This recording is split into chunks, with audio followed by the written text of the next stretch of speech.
Bonjour à tous, bonjour à toutes, bienvenue dans Tailgate, le podcast 100% NFL des équipes de The Free Agent. On se retrouve pour un troisième épisode cette semaine. Bah oui, c'est la semaine du Super Bowl. Alors on en profite, d'habitude c'est deux épisodes. Là on est passé à 3 parce que on a un invité exceptionnel, podcast exceptionnel pour un invité exceptionnel. Voilà, il a très gentiment accepté notre invitation. Vous connaissez sa voix, vous connaissez son visage si vous êtes abonné aussi de Beansport ou si vous avez suivi sur l'équipe ces 2 dernières saisons de NFL, la 2021 et la 2022. C'est peut-être l'un des fans des Chiefs les plus connus en France. C'est Peter Anderson. Salut Peter, comment ça va? Salut, merci pour cette belle présentation et c'est avec plaisir que je me joins au podcast, surtout pour parler de cette belle affiche du Super Bowl. Ouais, alors, on avait voulu faire un podcast Peter Anderson contre Benjamin Bernard, mais bon, les Lions, malheureusement, On n'est pas passé fidèles, loin. fidèles à leur habitude, ont décidé de se planter à la dernière minute. Donc bon, c'est comme ça. Donc bon, après, on est ravis. Hein. On invitera Benjamin une autre fois quand les Lions seront au Super Bowl. Ça devrait prendre quelques années, mais on sera toujours là. Il y a pas de On, souci. on espère pour lui, ouais. Ouais, ouais. En tout cas, il y a plus de probabilités qu'on t'invite tous les ans que Benjamin, hein, si c'est pour parler du Super Bowl. C'est Quand même, possible. voilà, c'est quand même bien possible. Alors justement, ces Chiefs au Super Bowl, bon, c'est plus une surprise pour toi. Hein. T'es habitué maintenant. Tu les vois tous les ans presque, les Chiefs au Super Bowl. Mais cette saison, elle a quand même été pas simple pour Kansas City. On a eu pendant la saison régulière pas mal de doutes. Nous, on en a beaucoup parlé sur The Free Agent. Il y a eu quand même une saison régulière assez poussive pour les Chiefs. Ça a été compliqué, compliqué. En effet, en tant que fan des Chiefs, même en tant qu'observateur objectif de la NFL, je les voyais pas forcément aller au Super Bowl cette saison. Prenons un peu chronologiquement. Déjà, ça a commencé par cette défaite face à Détroit au match d'ouverture où les Chiefs en plus hissent la bannière de champion. Donc voilà, ça fait déjà un peu tâche. Derrière, la saison se passe pas trop mal, mais on sent que Patrick Mahomes n'a pas les armes autour de lui nécessaires pour vraiment que cette attaque performe. Mais le bon point, on va dire, la note positive, c'est la défense. La défense qui, toute la saison, a tenu un peu cette équipe. C'est clairement la meilleure défense que Patrick Mahomes n'ait jamais eue. Donc voilà, il y a eu cette saison compliquée. On a cherché des receveurs. Il y a eu Rashee Rice, le rookie, qui s'est un petit peu révélé. Travis Kelce a connu un gros passage à vide dans la deuxième partie de saison. Et puis, il y a eu les playoffs où on a retrouvé un petit peu des Chiefs efficaces, des Chiefs solidaires et qui surtout des Chiefs avec de l'expérience qui savent comment gagner. Une victoire facile contre Miami à domicile dans le froid. Et puis ensuite, ce match à Buffalo, encore une fois, Patrick Mahomes qui bat Josh Allen. Celui-là, je vais être honnête avec toi, j'y croyais un peu. Le match à Baltimore, j'avais vraiment du mal à croire à la victoire. Et puis, c'est la défense. Hein. Même si Patrick Mahomes a été très bon et Travis Kelce excellent dans ses playoffs, les gros ont répondu présent. Et puis, la défense, coachée par Steve Spagnuolo, on va peut-être en reparler. C'est vraiment la clé, en tout cas, dans ces playoffs. Et c'est pour ça que les Chiefs sont super beaux. Oui, on va en reparler parce que c'est vraiment, on a vraiment, que ce soit en attaque ou en défense, on a l'impression que l'entrée dans ces playoffs-là, on en parlait hier lors de la preview qu'on a faite du Super Bowl justement avec Hugo qui est fan des Chiefs. On a vraiment l'impression que toute l'équipe s'est portée encore plus en avant, à step up très clairement. Alors on avait cette défense qui a été, tu l'as rappelé, excellente toute la saison, mais même offensivement, on a retrouvé la connexion Mahomes-Kelce, notamment dans un match de Travis Kelce absolument incroyable face aux Ravens de Baltimore. J'ai envie de dire presque quand les Chiefs en avaient le plus besoin de cette connexion, on l'a retrouvé au meilleur moment. On dit souvent que les grands joueurs sont là dans les grands matchs. Clairement, Travis Kelce a prouvé, s'il en était encore besoin, que c'est un très très grand joueur. C'est vrai qu'on a eu aussi des défaites dans cette saison régulière qui ont fait mal. Je pense à celle contre les Raiders, notamment le soir de Noël, où les Raiders ont même pas été bons. Hein. On va dire les choses clairement. Offensivement, c'était presque le néant pendant toute la deuxième mi-temps.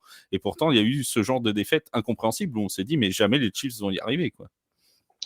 C'est ça. Et puis finalement, ils y sont arrivés parce que tu parlais de ces grands matchs, l'expérience des grands matchs et puis le coaching, parce que j'ai parlé de Steve Spagnuolo, le coordinateur défensif, mais ça passe aussi par Andy Reid, par Bien cette sûr. continuité qu'il y a aux Chiefs depuis de longues saisons et puis l'habitude de gagner. J'entendais Travis Kelce qui disait après la finale de conférence, dans tout cas, nous, on ne pense jamais à perdre. Pour nous, on va toujours gagner, on va aller au Super Bowl, on va gagner le Super Bowl. Il n'y a même pas de doute dans notre tête. Les Chiefs sont faits pour pour gagner. Et au moment où tout le monde doutait autour de cette équipe, que ce soit les observateurs, même les fans, eh ben, ils ont répondu présent dans ces 3 matchs de playoffs, et notamment les 2 derniers contre les Bills et contre les Ravens.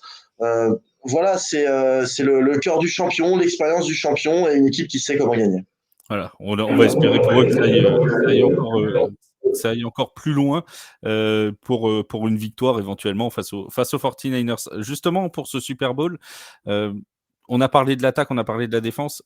Pour toi, la force numéro 1 de cette équipe de Kansas City cette année, elle est où? Elle est dans cette défense incroyable. On en parlait hier dans la preview du Super Bowl, mais on a quand même un L'Jarius Sneed qui est absolument phénoménal cette année. Ça nous a même étonné qu'il soit pas dans les 5 finalistes pour le Defensive Player of the Year, parce que Ouais. on a quand même quelqu'un qui, quand tu regardes les statistiques des receveurs qui ont été face à lui, il a éteint les receveurs numéro 1 de la ligue les uns derrière les autres. Et c'est pas n'importe quel nom, c'est du Tyreek Hill, c'est du Justin Jefferson. C'est pas non plus les premiers venus comme receveur numéro 1. Bon, il y est pas, mais n'empêche que, et cette action sur Zay Flowers en finale de conférence est absolument incroyable aussi. Le fumble Légendaire. provoqué à 1 yard de la ligne, voilà, je pense qu'on en parlera encore dans 10 ans de celle-là. Voilà, donc on a un L'Jarius Sneed qui est phénoménal, on a une ligne défensive qui est bonne, bref, toute la défense est bonne, mais de l'autre côté, on a un Mahomes qui est toujours le Patrick Mahomes qu'on connaît. Il y a eu des problèmes de receveurs, des problèmes de drop avec le receveur et tout pendant toute la saison, mais on a quand même Kelsey qui est là, on a Rashee Rice, tu en as parlé, qui fait une saison rookie qui est de très bonne facture, alors que on rappelait hier que c'était pas toujours évident pour les receveurs qui arrivaient, les receveurs rookies sous Andy Reid. Souvent, ça met un peu de temps d'adaptation. Lui, il a performé tout de suite. Et on a Isaiah Pacheco aussi, qui est extrêmement précieux dans le jeu de course. Alors, cette équipe de Kansas City, finalement, sa force, c'est quoi? La force numéro 1, la défense ou l'attaque? C'est une bonne question. J'ai envie de te dire quand même, quand tu as le meilleur joueur du monde dans ton effectif, Patrick Mahomes, ça reste ta force principale. Parce que oui, il n'est pas extraordinaire, Patrick Mahomes, mais il ne commet aucune erreur. Hein. Je crois, la stat, c'est 6 matchs de playoff de suite sans avoir lancé d'interception. Je ne vais pas dire que c'est un game manager, attention, ça serait lui manquer de respect, mais c'est un game manager plus. C'est-à-dire que face à Baltimore en deuxième mi-temps, les Chiefs n'ont pas marqué de points, mais Patrick Mahomes, il s'est contenté d'essayer d'allonger les drives pour gagner du temps et surtout de ne pas donner le ballon à l'adversaire. Et contre Baltimore, les Chiefs ont gagné grâce à leur défense contre la passe, la L'Jarius Sneed, mais aussi McDuffie et puis les safety, parce qu'on a vu Lamar Jackson courir, chercher les solutions et ne jamais avoir d'endroit où lancer le ballon. Je pense que la défense contre la passe, c'est vraiment la grande force, en tout cas dans ces playoffs pour Kansas City. Il va défendre contre Christian McCaffrey à la course, bien sûr.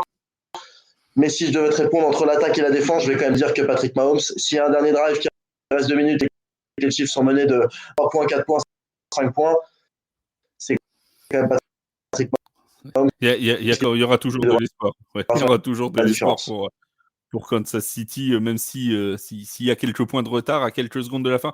On se rappelle de ce magnifique Buffalo Chiefs il y a quelques saisons qui avait vu précisément ce changement de leader pendant les dernières minutes de jeu. Il y a une question qui est revenue depuis la qualification des Chiefs en play-off. Alors, je vais te la poser. C'est une question que les journalistes posent souvent. Donc, pour une fois, c'est toi qui vas devoir y répondre. Est-ce que les Chiefs ont besoin d'une victoire au Super Bowl pour être une dynastie? Ou est-ce que pour toi, c'en est déjà une? C'est la grande question, on en a même parlé dans NFL Extra sur Beansport. Je sais pas, je pense que besoin de gagner, je sais pas, mais c'est sûr que s'ils gagnent, ça sera clairement une dynastie. Après, pour moi, une équipe qui fait quand même 6 finales de conférence de suite, 4 Super Bowl en 5 ans, comme c'était Rémi Reverchon qui disait, une équipe qui a du succès pendant de longues saisons de suite et un succès qui se répète, c'est la définition d'une dynastie. Donc, je vais te dire, et puis on risque de les retrouver encore dans les saisons prochaines aux avant-postes dans l'AFC, même si la conférence est très relevée. Donc je vais te dire que c'est déjà une dynastie et ça le sera à 100%. Allez, ça est à 95%, ça le sera à 100% en 4 victoires au Super Bowl. 4 Super Bowl en 5 ans, c'est quand même dynastique. si je puis Oui, dire. et puis, c'est vrai qu'on risque d'en prendre pour encore quelques saisons parce qu'on rappelle que Possible. Patrick Mahomes, par exemple, n'a que 28 ans. Hein, C'est ça. donc, bon, alors on ne sait pas s'il ira comme Tom Brady jusqu'à 44-45, mais n'empêche qu'on risque d'en prendre encore pour quelques saisons. Bon, Travis Kelce, lui, pour un tight end, je précise bien, pour un tight end, commence à être un peu âgé, mais il a encore au moins 2-3 belles saisons devant lui. Il y a de fortes chances. Un petit pronostic pour ce Super Bowl? Tu vois qui? Les Chiefs, Alors, évidemment. bah alors, je vais être objectif, hein, je vais pas, je pense vraiment que les Chiefs ont fait le plus dur en remportant l'AFC, en battant Baltimore et en battant Buffalo. Je vois notamment la défense de San Francisco un cran en dessous, même si on l'a beaucoup vanté cette défense cette saison en playoff, ils ont pris beaucoup de points, que ce soit contre les Packers ou contre les Lions. Contre les Lions, ça passe avec un petit coup de chance, hein, s'il y a pas, s'il y a interception et que ça rebondit pas sur le casque de Vildor pour le touchdown, enfin la réception d'Ayuk et le touchdown. Derrière, le match peut basculer différemment. C'était vraiment voilà, les Lions ont plus perdu le match que San Francisco l'a gagné. Donc même si selon les bookmakers c'est San Francisco qui est favori, hein, de ce Super Bowl, je vais quand même faire confiance à l'équipe qui sait gagner, qui a déjà en plus battu Kyle Shanahan et ses San Francisco 49ers il y a 4 ans. Je vais te dire les Chiefs et je pense que ça peut être une victoire d'un touchdown ou de 10 points. Je ne vois pas forcément un Super Bowl serré. Je suis pas en excès de confiance, hein, mais voilà. Après, je me trompe tout le temps, hein. Je pensais qu'on Ouais, perdrait ouais. quand je Bon, bah, donc voilà, ça peut très bien être les Niners. Mais je pense que les Chiefs ont tout ce qu'il faut pour gagner. puisque tu parles de se tromper tout le temps dans les pronostics, je rappelle que demain, nous aurons un podcast, un autre podcast, le troisième de la semaine, avec notre ami Mathieu Van Ball, qui est sur Oui, Instagram et sur TikTok notamment. On avait fait des prédictions en début de saison qui se sont révélées, comment dirons-nous, particulièrement foireuses. Et, et donc, nous avons décidé, humblement, de revenir sur ces prédictions foireuses pour nous moquer de d'accord. nous-mêmes. Oui, puisque nous avions notamment dit que les Buccaneers seraient en course pour le first pick. Bon, bah, effectivement, on s'est trompé. Effectivement, ça arrive. Hein. On avait vu les Titans champions de division. Bon, bah, ça s'est pas produit non plus. Hein. C'est des choses qui arrivent. Voilà. Donc, on fera ce podcast que vous retrouverez demain sur toutes les plateformes d'écoute. On a parlé du Super Bowl côté terrain, on va parler du Super Bowl côté média, parce que forcément, tu officies maintenant sur beIN Sport, tu es revenu sur beIN Sport. Oui. C'est quoi le dispositif Super Bowl pour beIN ce dimanche? Alors déjà, il y a le Sunday Night Live avant avec un match de NBA. J'ai oublié quelle était l'affiche, mais je crois que Oh, c'est je une vais te jolie retrouver ça affiche. vite fait. Je vais te Je crois retrouver qu'il y a ça. les Nuggets. Enfin, voilà, la belle affiche donc autour de Rémi Roverchon. Et puis derrière, on enchaîne avec la soirée NFL. On vous proposera le film des finales de conférence préparées par Lionel Buton. Et puis on retrouvera tout le monde en plateau. Rémi Roverchon, Benjamin Bernard, Laurent Marceline, Philippe Gardan. Aux commentaires, Marc-Angelo Souma et Lionel Buton et Lionel Buton, pardon. Et moi, pour ma part, je ferai les duplex pour Beansport. Je serai au Grand Rex et j'animerai aussi dans le même temps la Super Bowl partie du côté du Grand Rex où on sera nombreux entre fans de NFL pour voir ce Super Bowl. Alors Donc j'en voilà. profite pendant que tu Oui, parles du Grand Rex pour dire que nous aussi on y sera avec The Free Agent voilà. puisque notre boss Charles sera là-bas et puis qui fera des petites vidéos pour les réseaux sociaux. Ça se trouve il en fera une avec Peter, on lui dira Avec coucou, plaisir. voilà. Ce sera ce sera fait. Voilà, donc on sera nous aussi à la soirée, enfin pas moi personnellement parce qu'il y en a qui doivent quand même travailler pour le site et écrire le résumé hein, du match. Tout le monde ne peut pas aller à Paris faire la fête au Grand Rex, mais le boss y sera, donc voilà, vous retrouverez sur les réseaux sociaux de TF1 plein de petites vidéos sur cette soirée qui s'annonce, ma foi, assez festive du côté de Paris. Je crois qu'il reste des places, hein, donc si vous voulez Oui, aller voir Peter Anderson au Grand Rex, allez-y, il sera en spectacle il dimanche faut aller voir soir. le Super Bowl surtout. Hein. Puis j'animerai cette soirée avec Lucas Nico. Hein. Je lui passe le bonjour. Voilà. Voilà, tout à fait. On passe le bonjour. Le Super Bowl donc sur beIN et vous avez eu un dispositif cette année avec une nouvelle émission NFL Extra Ouais, qui a, je pense, bien fonctionné. C'était alors pour ceux qui ne connaissent pas, c'était une espèce de débriefing de la semaine qui s'est passée, c'est ça? Je dis pas de bêtises. On c'est ça. revenait sur les gros moments de la semaine écoulée.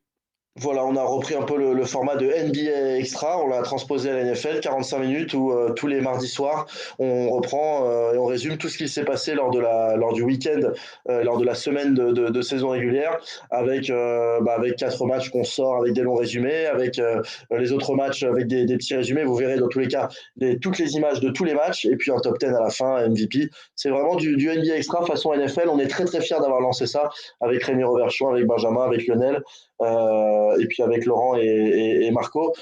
Ça fonctionne bien, il y a beaucoup de monde qui regarde, et notamment pas que des passionnés, aussi des gens qui découvrent la Bercy, les gens qui découvrent aussi la NFL comme ça, qui disent ah c'est bien, c'est un résumé de 45 minutes, on comprend bien, c'est dynamique, on voit toutes les images, donc voilà, ça sera de retour la saison prochaine, et on est vraiment fiers d'avoir lancé NFL Extra cette saison. Et c'est vrai qu'on a toujours ce problème entre guillemets de la médiatisation de la NFL en France. C'est pas simple. C'est pas un sport qui est forcément facile à médiatiser parce que les matchs, notamment en playoff, vont jouer tard le soir, etc. Nous, on se bat au quotidien. Je sais que vous aussi à la team NFL Extra pour faire connaître au maximum ce sport parce qu'on l'aime et qu'on a envie que les gens le découvrent. Mais c'est vrai que c'est pas toujours évident tu vois, des fois, on en parlait la dernière fois, on se présente au travail et puis on dit ah bah tiens. Ah bah t'as une tête bizarre parce que tu sais que ta franchise a perdu. Bon toi ça t'arrive pas, mais nous dans la vie de tous les jours, les gens savent pas que ta franchise a perdu le dimanche soir. Tu vois, ça n'arrive jamais. Donc ils se disent mais pourquoi t'as une tête bizarre, pourquoi t'es triste? On a un fan des Broncos chez TF1. T'imagines que le jour où il a pris 70 points, Pas bon le évident. lendemain au boulot il avait une tête bizarre. Mais personne ne comprenait pourquoi. Tu vois, bon, c'est notre vie de fan de foot US. Et c'est vrai que la team NFL Extra, je te l'ai dit en privé, mais je le redis là, vous faites vraiment un boulot exceptionnel et voilà, tu salueras vraiment toute la team parce que Bien sûr. c'est non seulement spécifique pour les gens qui sont passionnés, on y trouve notre compte de fans de NFL, mais pour les gens qui découvrent aussi, c'est accessible et c'est ça qui est toujours très difficile avec le football américain. Je sais que toi sur l'équipe pendant 2 ans aussi, ça a été un petit peu les choses. Fallait vulgariser, si j'ose dire, au grand public et c'est jamais simple à faire parce que toi, tu as tes connaissances, tu as tout ça et je pense que c'est pas toujours évident de tout expliquer tout le temps, mais c'est malheureusement un mal nécessaire, je pense. Oui, bah moi je prenais du plaisir à vulgariser le foot US et à avoir amené des gens grâce à l'équipe qui suivaient pas la NFL et qui ensuite ont pu basculer justement sur quelque chose d'un peu plus spécialiste sur Beansport. C'est 2 expériences différentes, c'est 2 très bonnes expériences et vive le foot US, on essaie de pousser ça au maximum. Et tu disais les horaires compliqués, il y a quand même à 19h Il y a le le Red Red Zone. Zone qui fait la transition. Justement, c'est une passe, on dirait Patrick Mahomes pour Travis T'as Kelce. vu? Voilà. Ah là là, c'est incroyable. Bon, moi, je suis fan des Saints, mais c'est mieux que les passes de Jameis Winston et que Derek Carr cette année, ça c'est certain. Donc, la transition pour les Red Zone, parce que la question qui nous revient tout le temps quand on dit on va interroger, mais que ce soit Benjamin Bernard, on avait eu Lionel Buton en début de saison qui était venu nous voir aussi. La question, c'est toujours la même, c'est est-ce que c'est dur de commenter le Red Zone? Dur, non, hein, c'est pas un métier dur de commenter du sport. Donc voilà, je vais pas utiliser ce terme-là, mais je comprends évidemment ce que tu veux dire. C'est intensif, on va dire. C'est quand même long. C'est long parce que mine de rien, déjà c'est 3h30, de 19h à 22h30. Bon, ça dépend si ça peut être 22h10, 22h15, mais généralement c'est jusqu'à 22h30. C'est 3h30, c'est pas 3h30 où quand on commente un match, il y a des temps morts, il y a les fins de quart-temps où on passe une page de publicité, il y a les 15 minutes de la mi-temps où on peut se reposer un petit peu, on n'arrête pas pendant 3h30, il faut ne pas aller aux toilettes, ça c'est aussi une performance, hein. J'ai pas réussi à le tenir toute la saison, il y a des moments où il faut s'extirper 1 minute et revenir, les gens comprennent plus trop pourquoi il n'y a pas de commentaires, mais bon, voilà, si jamais un jour vous entendez qu'il y a un petit blanc pendant 45 secondes, Vous vous savez saurez. où est Peter. Non, c'est pas dur. Voilà, enfin, c'est pas dur. C'est pas l'exercice le plus évident. Mais voilà, on est tous à suivre la NFL, on a des Big Fantasy, on connaît tous les joueurs. Il faut juste bien reconnaître et bien connaître les numéros. Et puis au moins, on ne s'ennuie pas pendant 3h30. Il n'y a pas de pub, ça s'enchaîne. Voilà, il faut bien préparer. Moi, je me fais des fiches assez précises pour, voilà, pour avoir quelques infos sur tous les matchs. Mais bon, quand il y a 9 matchs en même temps, les fiches, on n'a pas forcément le temps de les regarder. On y va et c'est parti. La question du red zone, c'est vrai que ça revient souvent parce que quand on voit Scott Henson, notamment aux États-Unis, qui est le maître du Ouais. red zone, tu te dis, tu vois, c'est quand même c'est un exercice assez impressionnant. Déjà nous à suivre, faut avoir les yeux partout. Oui. Regarde, des fois, tu es en quadruple écran, triple écran, machin, tout, tu sais plus où mettre les yeux. Tu te dis, mais le commentateur, enfin, moi, je pense à vous, quand vous commentez des triples ou des quadruples fenêtres où ça se passe en même temps, ça snap quasiment en même Ouais, temps. ça Tu se te tape dis, là, mais ça se tape là. Ouais. c'est quelque chose d'assez impressionnant. C'est un véritable exercice de style.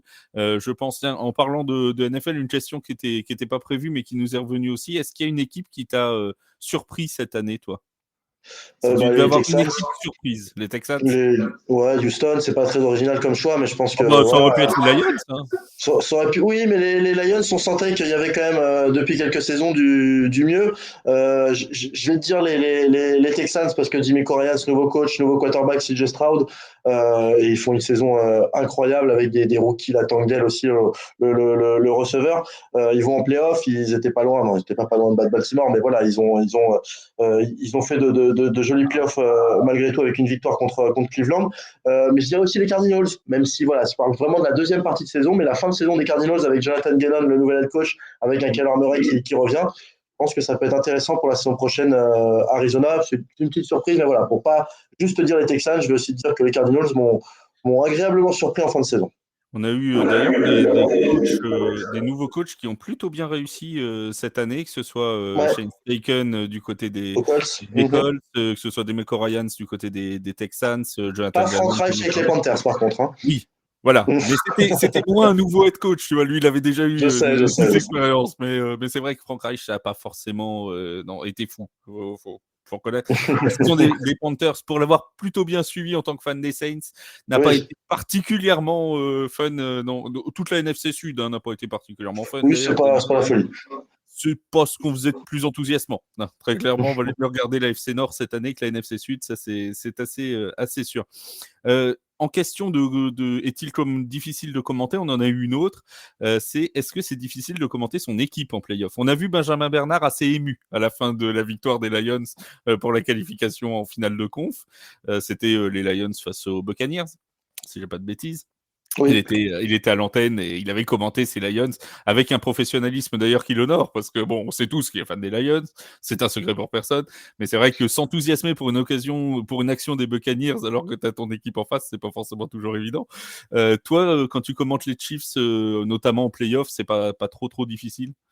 Bah moi j'ai fait le Baltimore Je Kansas sais. City là, voilà dimanche dernier, enfin pas dimanche là, dimanche d'avant, quand Lamar Jackson évite le sac et lance pour The Flowers pour le touchdown, tu m'as entendu, je pense que j'ai su rester objectif ou Tout à fait. à chaque replay des Ravens. J'ai eu l'habitude avec l'équipe aussi d'avoir souvent les Chiefs en playoff et oui on reste objectif, bien sûr que sur le moment, on vit l'action, la beauté de la chose et le sport. Et puis c'est vrai que dans un coin de la tête, on fait pourquoi, mais on reste objectif et on se passionne bien sûr parce qu'on pense aussi aux téléspectateurs qui n'a pas du tout envie d'avoir un commentateur qui est C'est pour une seule déprimé. équipe. Pour pas Kansas City parce que plus personne n'a forcément envie de voir Kansas City gagner partout. Oui. Donc non, on fait le boulot, on reste objectif bien sûr. Et c'est pas parce qu'on a une équipe qu'on peut pas commenter objectivement un match de foot US ou de n'importe quel sport d'ailleurs.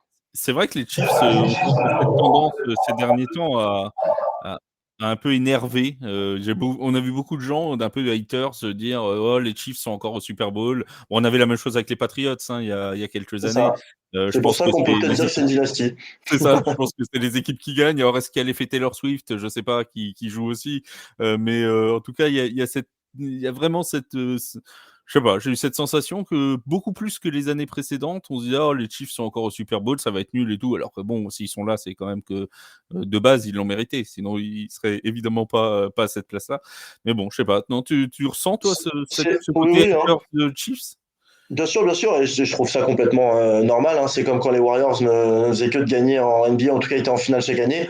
Moi, je n'étais pas forcément un grand fan de Golden State et de Steph Curry, même si je respectais clairement la dynastie et le niveau de cette équipe. Bon, j'avais bien envie de les voir perdre contre Oklahoma City ou contre les Clippers une ou deux fois.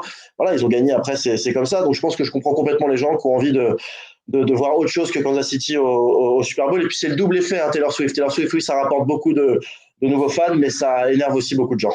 Est-ce que toi, justement, ça t'énerve? Est-ce que toi, ça t'énerve le côté qu'on voit tout le temps Taylor Swift, enfin tout le temps. Il a été calculé qu'on l'a vu 44 secondes sur la finale de conférence. Donc bon, on va faire confiance à ceux qui l'ont écouté. Est-ce que toi, c'est quelque chose, tu te dis, bon, oui, on en fait trop autour de Swift, ou est-ce que bon, c'est voilà, c'est quelqu'un qu'on voit de temps en temps, comme on voyait Donna Kelsey beaucoup l'an dernier pendant le Super Bowl? Moi, je suis d'origine américaine. C'est très américain de faire toute cette hype autour de voilà d'un couple entre un joueur de foot US et une chanteuse de pop. Donc, j'aime bien l'histoire. Si ça avait été aux Eagles, aux Lions, aux Cowboys, n'importe où, j'aurais trouvé ça fun aussi. Ça m'aurait peut-être un petit peu énervé, mais j'aurais pas rejeté la chose. Donc, non, non, j'ai aucune animosité envers Taylor Swift Oui, ou moi quoi non que ce plus, soit. personne. Et puis, si on peut Super Bowl grâce à Taylor Swift qui peut être le porte-bonheur, pourquoi pas. Mais je comprends que ça énerve. Moi personnellement, non, je trouve ça plutôt drôle. Ça fait une nouvelle storyline autour de la NFL. C'est fun. Et puis c'est beau les histoires d'amour quand même. Ça change, Voilà. ça fait du bien un peu d'amour dans ce monde quand même de temps en temps. Exactement. Juste avant de terminer ce podcast, parce que je t'ai promis de pas te tenir trop longtemps, on va parler un petit peu des Mousquetaires de Paris et du foot US en France, puisque tu animes avec Benjamin Bernard les matchs à Jean-Bouin, je ne dis pas de bêtises, C'est ça. pour les Mousquetaires. Comment t'as trouvé déjà du point de vue ambiance cette année la première saison des Mousquetaires de Paris? Agréablement surpris. Dès le premier match, il y avait quasiment 5000 personnes dans le stade. Il y a une tribune latérale intégralement remplie avec des gens qui connaissent le foot US, qui sont là pour faire du bruit et qui supportent l'équipe de Paris. Les résultats ont plutôt été là en plus sur le terrain. On a vécu des matchs et des fins de match tendus avec de l'ambiance, avec de la tension, de l'intensité. Le niveau sur le terrain est vraiment bon et je dis pas ça parce que je travaille pour les Musketeers ou parce que j'ai vécu la chose de l'intérieur. J'ai aussi fait du championnat de France. C'est autre chose le LF. Il y a vraiment un vrai niveau. C'est pas la NFL, mais voilà, venez voir du foot US si vous pouvez à Jean-Bouin. Ça reprendra à partir de mai. Que vous soyez parisien ou non, parce qu'il y a vraiment du niveau. Et puis en plus cette saison, il y a sans doute le meilleur joueur français actuellement qui a rejoint. J'allais t'en parler. C'est Anthony Maïgou, le meilleur joueur offensif, parce que je pense aussi à Junior Aoui qui est de l'autre côté de l'Atlantique aux États-Unis, puis il y en a d'autres.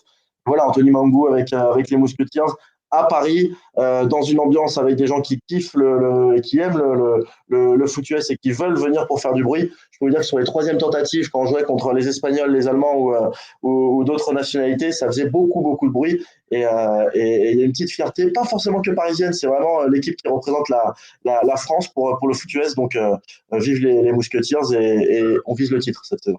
Voilà, et j'en profite pour saluer le COP des Mousquetaires qui a fait un Oui, boulot assez incroyable incroyable. travail. On avait reçu pendant notre podcast de débriefing de la saison des Mousquetaires l'un des membres du COP, et vraiment ils font un travail excellent. Et vous les retrouvez sur les réseaux sociaux, n'hésitez pas à aller leur poser des questions, à aller les rejoindre carrément pour faire vivre encore plus le stade de Jean-Bouin. Effectivement, Anthony Mangou qui a signé chez les Mousquetaires. C'est la réunion de l'équipe TV chez les Mousquetaires, du coup. Il y a toi et Anthony maintenant.